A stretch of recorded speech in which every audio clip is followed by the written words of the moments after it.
Hello, and welcome back to Rejuvenated Women, Impeccable Health for High Performing Women.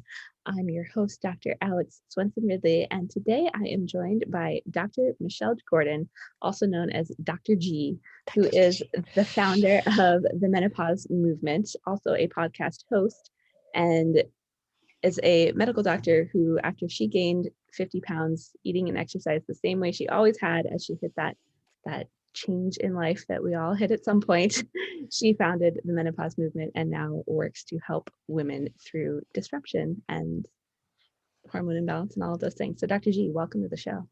Thanks so much for having me. I'm happy to be here. Yeah, I'm excited to have you. So Yeah. I guess I did like a brief introduction, but if there's anything you want to add about, who you are, how you got started doing what you do, a little bit of your journey. Yeah, sure. So when menopause hit me, I was a high performing, I mean, this is a really good place for me to be because I am a high performer as a general surgeon, high Yeah. stakes profession. When you make a mistake, people die, kind of thing. And so menopause hit me and I was having trouble recalling the names of simple things, medications or anatomy. And I thought maybe I was going, losing my mind or something was wrong with me. And and then there were other symptoms that hit me, like crying at TV commercials, and I was like, well, where's this coming from? And weird embarrassing hot flashes when I was talking to patients and being in the patient's room, and then all of a sudden like having a flush go up and my face turns all red and I look like I'm embarrassed, but I'm not. It's just a flush. And and 50 pounds of weight gain that felt like it came on overnight. And when that happened, I really I didn't understand, and I had no idea it was coming, and I was like, "Well, what is this?" And I happen to live with an internist, so I asked my wife, I'm like, "What's happening to me?" And she said, "It's probably menopause." And I had luckily seen her go through it, and it was like nothing for her except for she cried a bit more than normal. And I said, "This is really disruptive for me. I mean, my life is not the same." And And and the thing that bothered me the most was I have access to doctors as a doctor. Have access to friends who are gynecologists, friends who are internists, friends who are endocrinologists, and overwhelmingly the answer I got was, "Well, you just got to suffer through it, and then it goes away." So as I started doing research, I was pissed. I was like, "No way! I don't want to live like this. I don't want to feel like this." Yeah. And as I started doing research, I discovered that menopause can last the rest of your life. You can have symptoms for the rest of your life as the ovaries shut down. And my basic thought was, "F this! I don't want to live like this. I've got to figure it out." And as a high performer, my performance was suffering, and that was the thing that really did cause me to go out and start researching. And my first instinct was, "There's got to be an online course." Somewhere, because I'm a big believer in education and I'll invest in myself to make things better, right? Right. And so I go looking for an online course and I find this whole bunch of, if anyone's searched for menopause information on the internet, it is really disjointed and weird and scary. And it's like, I don't understand this.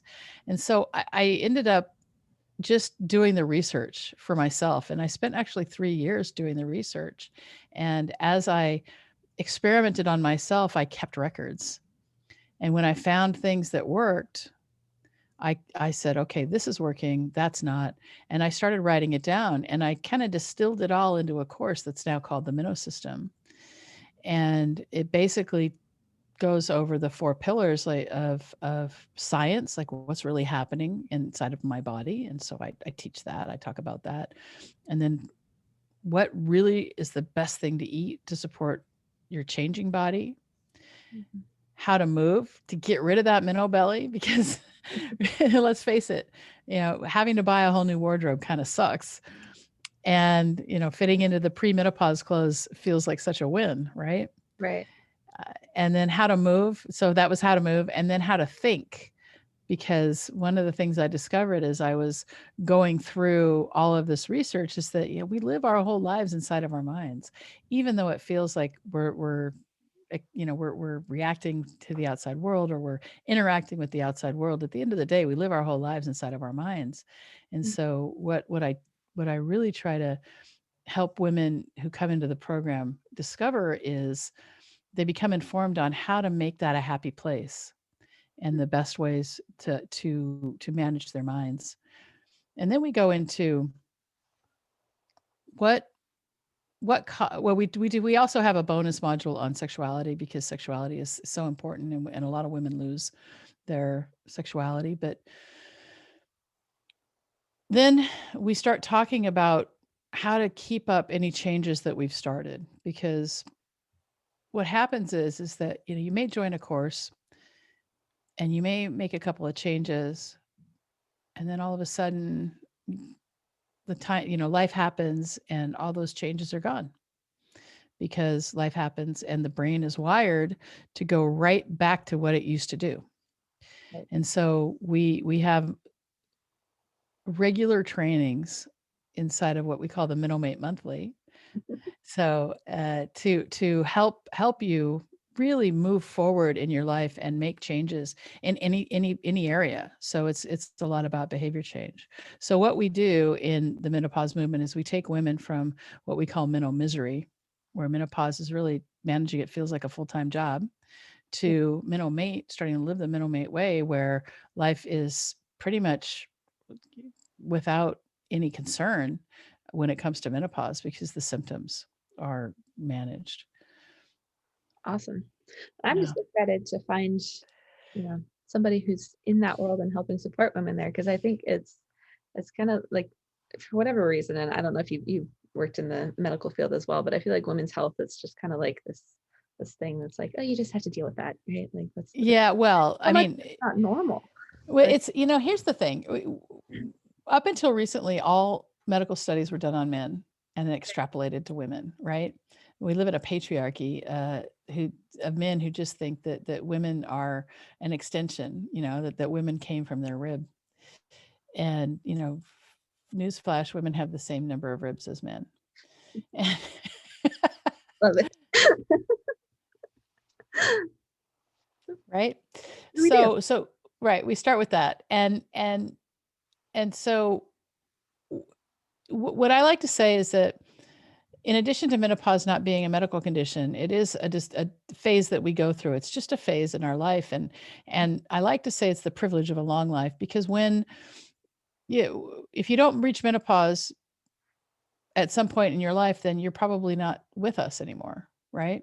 Right. So it is a way to kind of look at this phase is, even though women will say, there's a lot of women who say, menopause sucks, and there are things about it that suck. I won't deny it.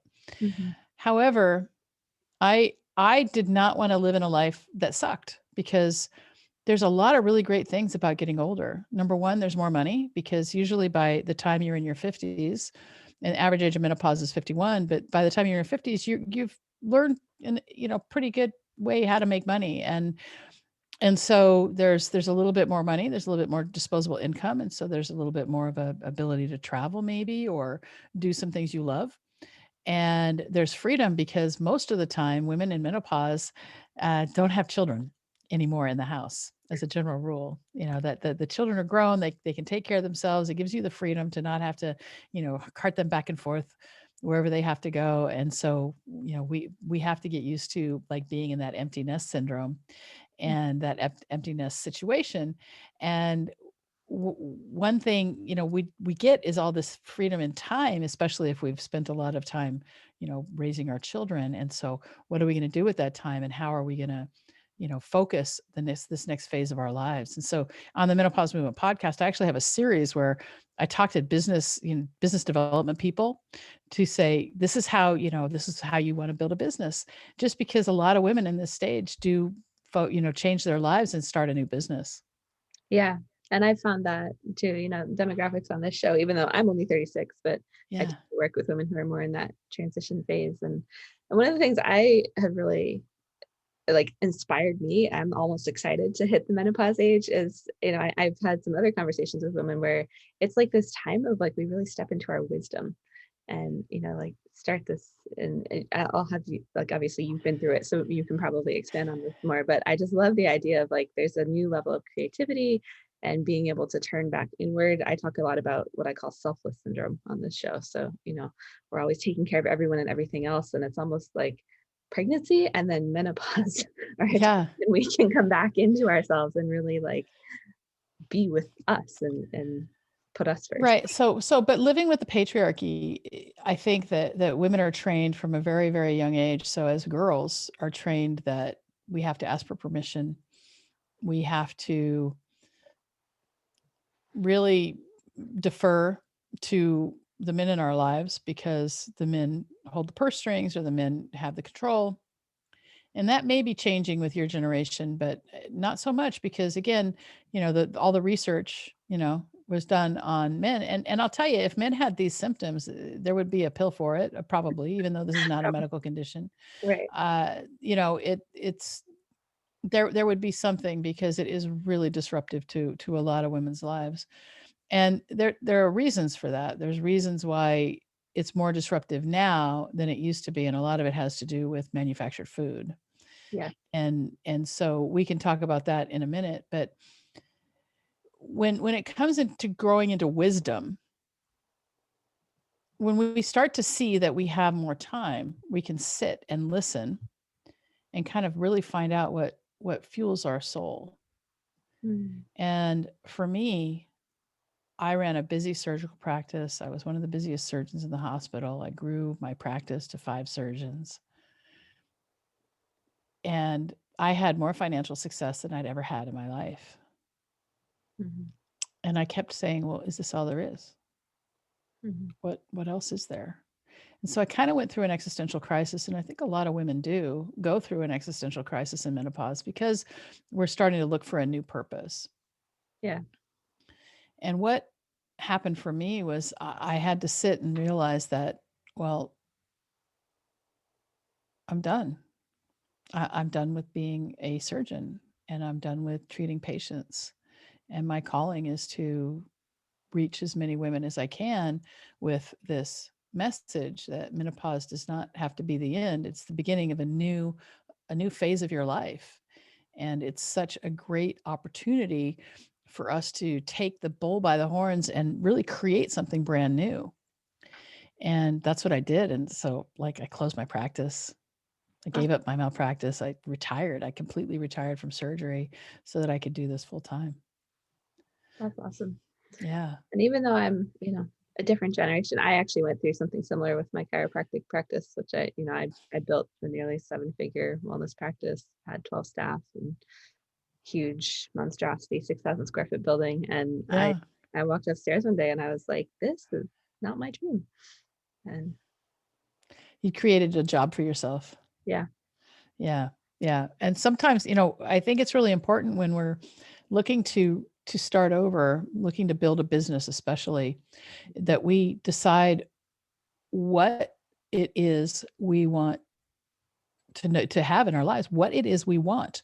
And when you decide what it is you want, then it's really, really easy to pick your non-negotiables. So when you're starting over, it's like, I only want to work a couple hours a day. You know, yeah, I don't want to have to do certain things. These are the things I really want to do. And for me, this has been really great because I've built this business and it's really starting to take off now. And we know that it's going to grow and we're going to reach millions of women. And we're super excited about that. And I've got a whole team that really believes in the vision, and that's super important. yeah, And so I've been able to the experience of closing the practice and dealing with, a general surgery practice for all that time has really helped me to build a robust group of, a robust team that really feels, is behind the vision. And that's yeah. been amazing. So experience means something. And It does. that's one thing about menopause is that you've got, when you come into your wisdom, it's because you've got your whole life's experience behind you. And you can really, kind of rest on that and that Yeah, your experience is going to give you a path forward. I love that. And it's also, I think so many of us are like, if we haven't lived the life we want to live or, things haven't gone the way we wanted, we can stay stuck in like, I'm stuck and I'm not moving forward. But really, our experience sets us up for whatever the future holds Yeah, in a big for way. sure. I So, love it. yeah, Cool. Well, you mentioned food and nutrition, so we can change gears totally and talk Yeah, about sure. that because that is a big thing. Whether it's menopause or something else just related to Well, health. yeah, it doesn't. I mean, if you want to be a high performer, you have to put good food in your body, right? Right. And so I don't know how much you talk about, performance and nutrition. And the problem is that when it comes to food and diet and nutrition, there's a lot of, belief out there. Yes, there. What and when when it comes down to it, a belief is just an opinion. It's not law, right? Right. And so in me doing the research, I discovered that the reason why we as a country started pulling fat out of our diet was because of this one guy by the name of Ansel Keys, who was he was very, very charismatic and convicted. And he believed in something called the diet heart hypothesis, and he purported it. And not only was the guy not even qualified, I mean, he was an eel researcher, right? He he went and did this really flawed study called the 7 country study. And what happened is that he believed so strongly that he was one of those people that was able to get people to believe with him. And so he got the American Heart Association on board and said fat is bad.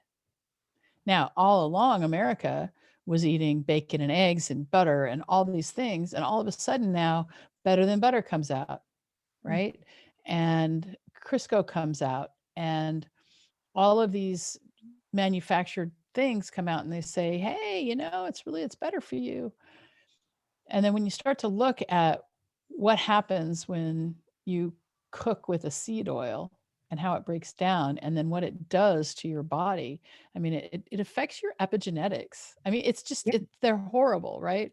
And it also looks like all of the seed oils that are really prevalent might actually be the cause of our obesity epidemic. Mhm. And so when you there's Kate Shanahan is where I learned a lot of this. Dr. Kate Shanahan, she's really awesome. She wrote a book called Yeah. Deep Nutrition. Most recent book is The Fat Burn Fix. But Okay. there's 3 C's and 3 S's when it comes to seed oils. And these are things that you just want to remove from your diet right now if you can. Um, and if you don't, I don't know why you wouldn't, because you want to be a high performer. And if you're somebody who's like wants to be a high performer, but you have a lot of, say, joint pain or something's keeping you from trying to exercise, the first thing to do is to remove these seed oils from your life. And when you do that, you're going to feel amazing. Give it a several weeks because your body's got to process it through. So bad oils, 3 C's, 3 S's: corn, canola, cottonseed, soy, safflower, sunflower. Those are the ones that you just want to get rid of, and they're made as a byproducts of other industries, and they go through a process that is part plastic. And so if you want to eat plastic, be my guest, Yeah. right? Oh my God. So we start with that, and I noticed that when I was able to remove these things from my diet, I had more energy, my mood improved, my sleep improved, a lot of things improved. Now remember, your hormones start with your fats, right? Just the Right. science of it. So the building blocks of your hormones are fat, and you're still making hormones. You're never going to stop making hormones. You're just not going to make as much of them, right? Right. So you want to give your body good things to make your hormones with. And Mm. so those are avocado oil, not cottonseed, but start over. Let's cut that out. Okay. Avocado oil, olive oil, what am I thinking? Coconut or not coconut? Yes, coconut. That's Coconut. the There you one. go. Sorry. No, it's all good. Menopause. A little bit of a brain fart there. Uh, and yeah, coconut definitely is really, really good for you. Palm oil's okay. Peanut oil's okay if you want to fry something here and there. They don't break down in the same way. And so these are things to start with. And then the other thing is, if you have a lot of inflammation, is to cut out sugar. Right. Now, what this guy Ansel Keys did, so there was a guy who wrote a paper called I think Small, White, and Deadly or something like that, about sugar, and Yeah. how sugar really is the key when it comes to the issue of atherosclerosis. So that's the cause of problems in your heart Mhm. and in your arteries. And Ansel Keys just quashed it and killed this guy's career. He said, "No, yeah, this isn't true." And it's really sad because, you look at the studies now that show that sugar is really the culprit, because sugar makes everything sticky. Right. And trust me, I mean, sugar's delicious and it's lovely and it makes your brain feel good for a minute and all those things. I mean, we're wired to want it.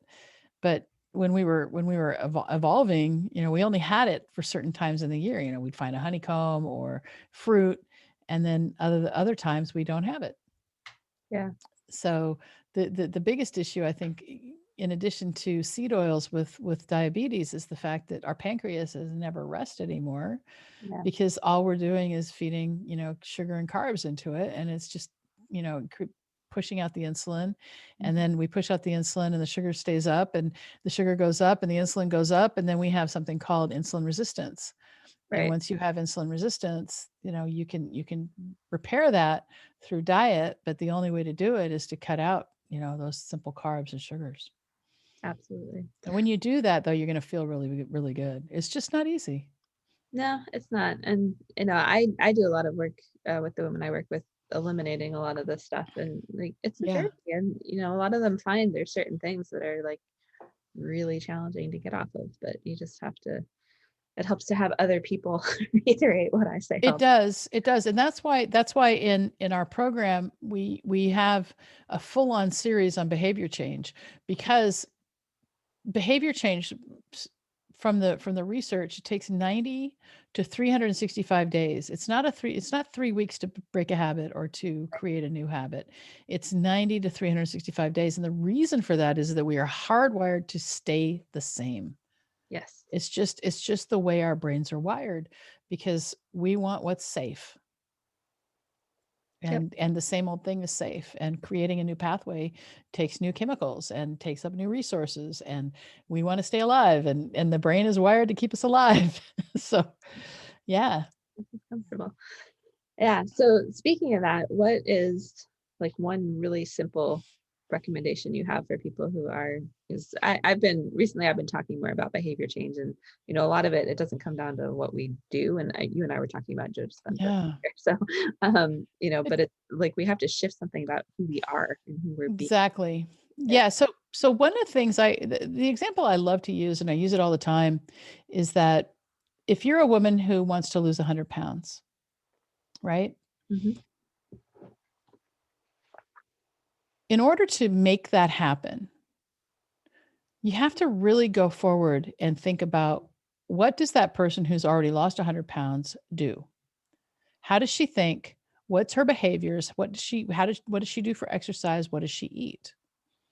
And when you know what those things are, you can look forward and you can start being that now. And when you're able to make the choice to be that now, so does somebody who is 100 pounds lighter eat a second piece of cake or even a first piece of cake? Does somebody who's 100 pounds lighter choose to eat that bag of chips? Does somebody who's 100 pounds lighter have a breakfast that's consists of primarily protein? Things like that, little things like that. And as you start to understand the changes that you have to make, you can start to change who you're being. And when you change who you're being, it's like you have to catch up with your future self. And Right. as you catch up with your future self, you reach that goal, but you've already created another goal to keep you moving forward. Yeah. I love it. Yeah. And it's I think I've been reiterating this in like almost every interview I've done recently, but it's so important, and we get so caught up Yeah. on all the things we have to do. It's like, well, I have to do this and do this and do, but no, like just stop for a minute. Chances are you know some stuff already. It's more about who Right. you need to be in the moment. So Yeah, just be that person who thinks. Mindful eating. I mean, we're so programmed, especially in America, to eat whenever we want, eat in the car, and if you've ever been to France, if you've ever watched the way that the French people eat, eating is an experience. It's a time to just sit and be. In America, you go to a restaurant and they rush you out. Right. And in France, you're going to go to a restaurant, you go to a dinner, you're going to be there for 5 hours because that's how it's done. Yeah. And it's a matter of like pleasure and it's sensory and it's emotional and there's all these things. But the other thing is when it comes to food is I really like to tell people to look deep into the way food was used as a reward for you as a child. Mm-hmm. And this may be this is a little bit more advanced because not a lot of people want to look at that. But if you were the type of child who always shut up when mom gave you a lollipop or got rewarded with ice cream, then as you grow up and start to, live your life as an adult, you may still have those behaviors wired in. But remember, there is everything we believe is just that. It's just a belief. And it doesn't and our behavior is really driven by belief. And I'll give you an example that that really affected my whole life. So I'm a doctor, as you know, I'm a surgeon. When I was 5 years old, my mother made a statement, and my mother said, she had two brothers who were doctors, a brother and a brother in law. And she said, those guys are doctors, they're so rich. And I heard my mom say that. And my 5-year-old brain said, I want my mom to like me like that. I want her to revere me like that. I want to be rich. So I have to be a doctor. And my 5-year-old brain said, the only way I can make money is as a doctor. And so as I grew up, I tried to do other things. I studied music. I was a coloratura soprano. I tried to do sales just as a, like outside sales kind of thing. Yeah. And at the end of the day, at 31, I entered medical school Wow. because that subconscious programming was running in the background. It said you have to be a doctor to make money. And so I was able to break that and leave medicine behind. But, it's really interesting. If I had recognized that long before, my life would have been very, very different. So the challenge then is to look at all of the assumptions that you made because it's always been that way. Yeah. And always it's always been that way. It's not the way a high performer thinks. No. And that's, to really step into like just speaking in the vein of high performing women, Yeah. there's an element to where we always have to be pushing and growing and, you know, challenging ourselves to let go of some of that stuff and move into the what's next. Because if you Yeah. don't, you stay stuck. So Right. yeah. And we I mean we create, we create these thoughts, these programmings that we can get into. So you're reading Breaking the Habit of Being Yourself, which is, by Joe Dispenza, which basically is saying all these things that you believe are true are just thoughts that you think over and over again. And when you are able to change the thoughts that you're thinking over and over again, you don't have to pick up that phone every morning and look at Facebook. Right. You don't have to do that. You Yeah. can you can take that time when you're really kind of in between the sleeping and the awakening and see about like what source wants to give you for that day or be grateful. I never get out of bed without finding some gratitude for the day, for waking up. That's awesome. Yeah. Yeah. Now, I went on a journey transforming that for myself. Like when I first wake up, I'm either meditating or, I read something empowering, often the Bible or, just something, but Yeah, setting your tone for the day. I love that. Yeah. exactly. Yeah. Very cool. So any final thoughts that you have for, women listening to this, they're in this transitionary part of life and like, oh my gosh, what's happening to me? Um, Yeah, the thing is that you don't have to stay there. The yeah. the suffering is optional in menopause and in life. And there's there's a lot of ways that we can help you through it. You don't have to go it alone. And it feels like such an isolating thing. Kind of like, when you first got your period and then you didn't want to talk about it and everybody made you feel shameful. And so menopause feels often that it feels like the same thing. It's like, what is happening to me and I can't talk about it. And so we're here to break that silence, and that's why we have the community. Awesome. I love Yeah. that. And so, I found, especially as I've established a community as well, it's important to know we're not alone. Yeah, it Like is when you for just said sure. that about periods, I'm like, really? I wasn't alone in that? Because I was super young. I was 9 when I got mine and I didn't Yeah. know what it was. But like we create these stories about stuff and just don't do it. Just talk, find your safe space, Right. share about it. I love that. Yeah. Yeah. Just it's there is a community of women out here who really are willing to talk about all the things. But Yeah. at the end of the day, you don't have to, complaining doesn't ever get anyone anywhere, right? Yeah. Yeah. And high performers don't really complain. They're action takers. And so that's the community that we've built. It isn't a community where we can talk about the misery of menopause, because if you want to be in mental misery, you can stay there forever. Mm. But we have the ability to take you out of mental misery and show you the mental mate way of living, and that will change your life. Awesome. I love it. Yeah. So where can women go to find more out about Dr. G So and you can go journey? to menopausemovement.com. And I also have, if you want to join our free course, we have a course. It's called Understanding Your Hormones and Managing Your Menopause, and we usually require a lengthy application for this. Okay. But no, but you can join the course. It's a beta course, so it's in exchange for feedback and a video testimonial.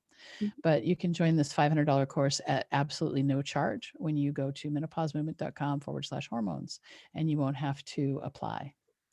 Awesome. Well, Yeah. that's go to that link, ladies. I will put it in the show notes as well. But Yay. yeah, well, thank you so much, Dr. G. It's been an absolute pleasure having you All on right. the show. Thanks for having me. Yeah. And we will see everyone next week. Woohoo.